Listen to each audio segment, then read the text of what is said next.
कृती 4 खालील उदाहरणे सोडव.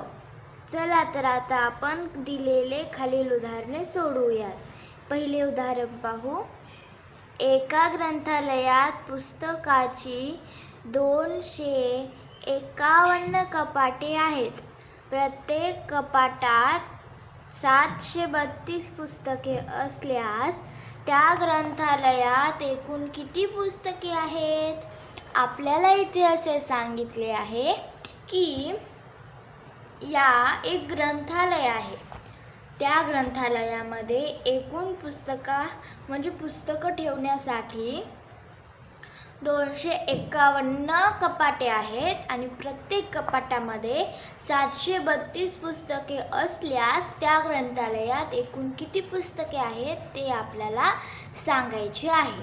तर चला, त्यासाठी आपल्याला या दोन्ही संख्येचा गुणाकार करावा लागेल. तर चला, आधी आपण पहिल्या रिकाम्या चौकटीत काय लिहायचे आहे ते पाहूया. ग्रंथालयातील एकूण कपाटांची संख्या जी की आहे 251. अशा प्रकारे इथे आपल्याला ही संख्या लिहायची आहे. तर चला, आता दुसऱ्या चौकटीत काय लिहायचे आहे ते पाहूया. प्रत्येक कपाटातील पुस्तकांची संख्या म्हणजे आपल्याला या चौकटीत प्रत्येक कपाटात किती पुस्तके आहेत त्याची संख्या लिहायची आहे, जी की आहे 732. अशा प्रकारे चला, आता त्यापुढील वाचूया. ग्रंथालयातील एकूण पुस्तकांची संख्या बरोबर इथे लिहूया 251 गुणिले 732. अशा प्रकारे इथे मी लिहिलेले आहे, तुम्ही सुद्धा लिहा. आता आपण यापुढे पाहूया. इथे आपल्याला 2 प्रकारामध्ये गुणाकार करायचा आहे. आधी आपण आपापल्या साध्या प्रकारामध्ये गुणाकार करूया. मांडणी करूया आधी. मी इथे 251 अधिक घेत आहे. तुम्ही आधी 732 पुन्हा 251 असे सुद्धा घेऊ शकता किंवा मी लिहिले आहे तसे सुद्धा लिहू शकता. चला, आता आपण याचा गुणाकार करूयात. आता 2ने आपण गुणूया. सर्वात आधी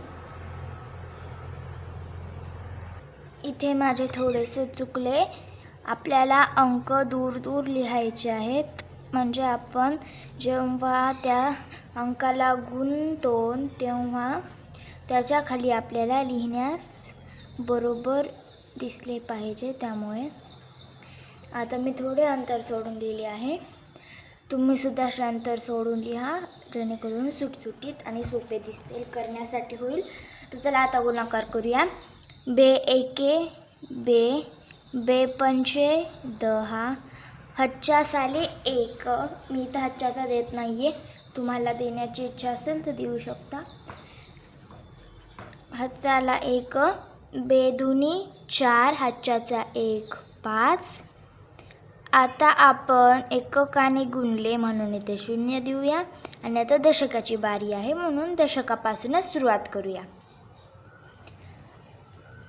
3 एके 3, 3 पाचे 15, हच्चा साले 1, 3 दुनी 6 आणि हच्चाचे 1 7.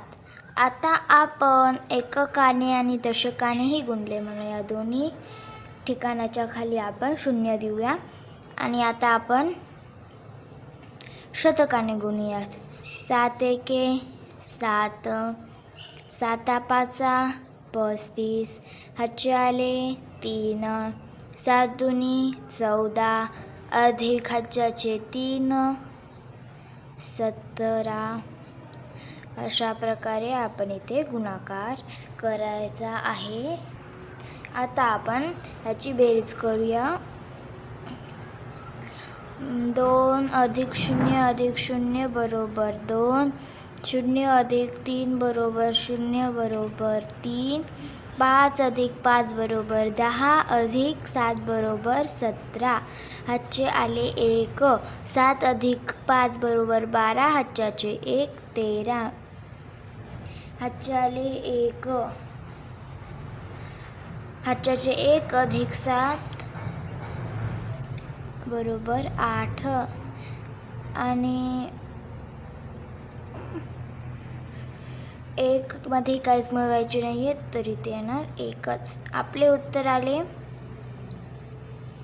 किती, तर 1,83,732 हे आपले उत्तर आले. तर चला आता आपण या मांडणीमध्ये गुणाकार करूयात. त्यासाठी मी इथे जागा पुरेल म्हणून आधीवरी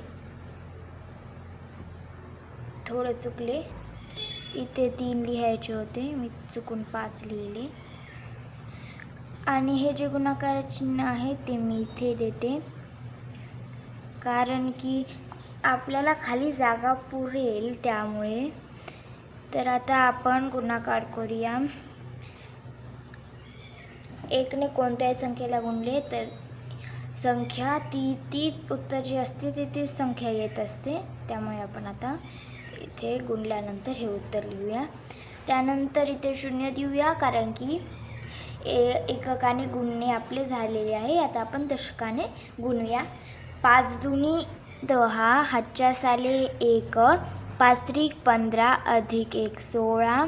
हातच्यास आले 1. 5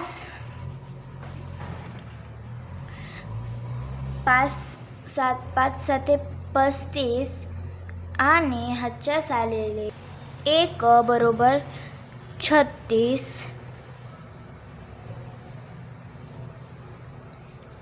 अशा प्रकारे तुम्ही उत्तर लिहिलेले आहे, तुम्ही सुद्धा लिहा. आता आपली एककाने दशक याने गुणणे झालेली आहे. आता आपण शतकाने गुणूया. 2 दुनी 4. 2 त्रिक 6. 2 सती 14. इथे जागा नाही आहे म्हणून मी बाहेर लिहित आहे. तर आता आपण याची बेरीज करूयात. शेवटी इथे मी अधिकचे चिन्ह देते. आता आपण बेरीज करूया. 2 अधिक 0 अधिक 0 बरोबर 2. 3 अधिक 0 अधिक 0 बरोबर 3. 7 अधिक 6 बरोबर 13. आणि 13 अधिक 4 बरोबर 17. हातच्यास आले 1. 6 अधिक 6 बरोबर 12. आणि हातच्याचे 1 13. हातचे आले 1. 3 अधिक 4 बरोबर 7. आणि हातच्याचे 1 8. एकास 1 हे आले आपले उत्तर. पहा, हे आणि हे उत्तर समान आहे. म्हणजे आपण जे गणित इथे केले आहे तेच गणित इथे आले आहे. म्हणजे आपले जे दोन्हीचे उत्तर आहे ते बरोबर आहे. तर आपले जे उत्तर आले ते आले आहे 1,83,732. ग्रंथालयातील एकूण पुस्तकांची संख्या बरोबर 1,83,732 हे उत्तर आपल्याला इथे लिहायचे आहे.